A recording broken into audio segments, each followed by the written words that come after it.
When people see a ham radio tower, they only usually see the finished product. They see the antennas in the air, the coax coming down the side of the tower, maybe the rotator turning everything towards some very far off distant contact.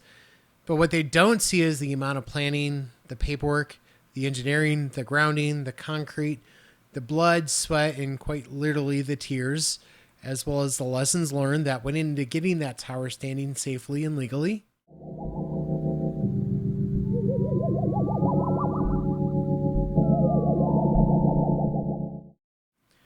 This tower was just not something I threw in the backyard over the weekend. It started when I bought my home.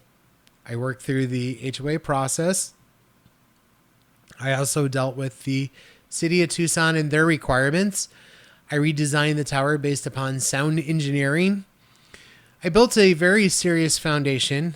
I installed a proper grounding system with multiple ground rods. And then eventually I raised the antennas.